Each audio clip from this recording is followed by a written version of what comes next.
Sunny watched in horror as her life savings disappeared before her eyes. All her hard work and sacrifice gone in just 30 minutes, and there was nothing she could do. To make matters worse, Sunny thought she was dealing with her bank. The hardest thing for me is to stop blaming myself. I keep blaming myself. Maybe I should have noticed it more earlier somehow. In 2023, Sunny, a young woman based in Sydney, Australia, got a text message that appeared to be from her bank, HSBC. It looked identical to every other message she had ever received from them. And within the next half hour, scammers had stolen $50,000, her entire life savings. If you think you'd never fall for something like this, stay with me, because this scam was frighteningly well engineered. For about a year, Sunny had been receiving genuine messages from HSBC, all arriving in the same message thread on her phone. So when this new alert showed up in that exact same thread, there was absolutely no reason to doubt it. The message read, "You have signed in from another mobile. If this was not you, call us." Naturally, Sunny called. I didn't really think, and I just clicked on that number and called that number. The man who picked up was polished, calm, and completely convincing. He asked for the reference number from the text, not because it was necessary, but because it made the whole interaction feel professional and legitimate. Then he revealed something that stopped Sunny cold. And then he goes, well, there's been another device that's been logged in, the Samsung S8 phone. And then I coincidentally did lose an S8 phone a That few one years detail ago. changed everything. Whether the scammer actually had her old phone or had simply done his homework, the psychological impact was immediate. Sunny's last wall of suspicion crumbled. This had to be real. He said that he needs to go through the verification process to ensure that it is me, as all HSBC or any bank representatives do.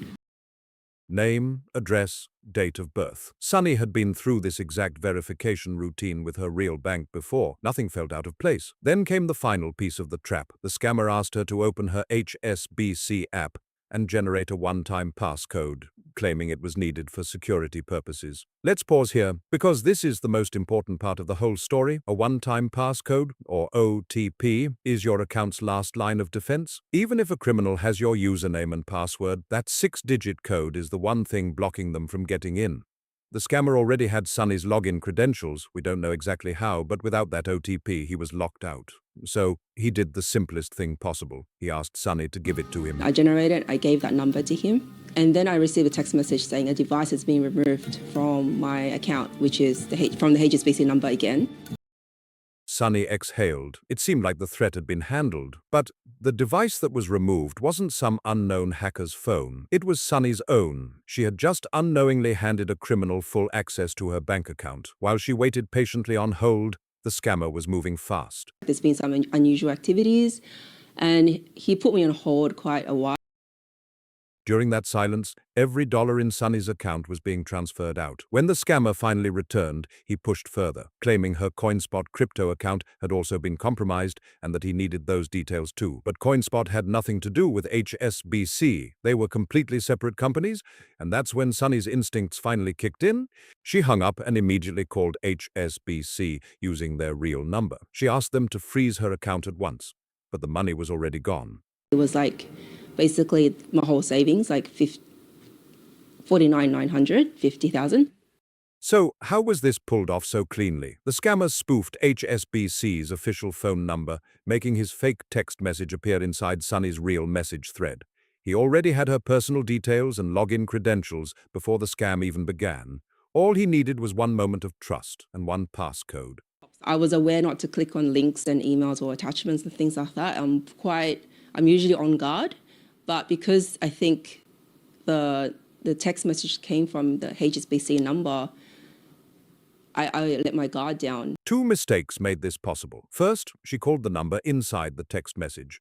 Real banks send security alerts, but they do not include callback numbers precisely because of scams like this. Second, she shared the OTP. No genuine bank employee will ever ask for your one-time passcode over the phone. If anyone ever does, hang up immediately and call your bank directly using the number on their official website. HSBC refused to take any responsibility, blaming Sunny entirely for handing over the passcode, but Sunny refused to stay silent. She built a support group of over 70 HSBC scam victims, and in 2024, they were collectively demanding compensation from the bank. After all this experience, I don't think I can trust the banks anymore. I mean, I think I would just withdraw money and just stash it under the bed like what people used to do in the old days. Sunny's story didn't end when the phone call did. Even after losing $50,000, she refused to suffer in silence. She started reaching out and quickly discovered she wasn't alone. Dozens of other HSBC customers had been targeted in the exact same way, with the exact same script, the exact same spoofed number, and the exact same devastating result. So Sunny did something remarkable. She turned her pain into purpose and formed an HSBC scam victim support group, gathering at least 70 victims who had all lost money in identical circumstances. Together in 2024, they began fighting back, demanding answers and compensation from a bank that had washed its hands of all responsibility. HSBC's response? It was Sunny's fault for giving away the one-time passcode. That was their final answer to a woman who lost everything while simply trying to protect her account. But here's the bigger picture. Sunny did not fail. The system failed Sunny. Banks have the technology and the resources to detect unusual transfers in real time. They have the ability to flag accounts the moment suspicious activity begins. And yet when the alarm bells should have been ringing loudest, when tens of thousands of dollars were being moved out of her account in minutes, nobody stopped it. Nobody called her. Nobody protected her. So the next time your bank tells you that your money is safe, remember, Sunny, remember that scammers are evolving every single day, getting smarter, more sophisticated, and more convincing. And remember these two rules that could save you from becoming the next victim. Never call a number sent to you in a text message, and never, under any circumstances, give your one-time passcode to anyone on the phone, not even someone who sounds exactly like your bank. Stay alert, stay skeptical, and protect your money like your life depends on it, because for many people it truly does.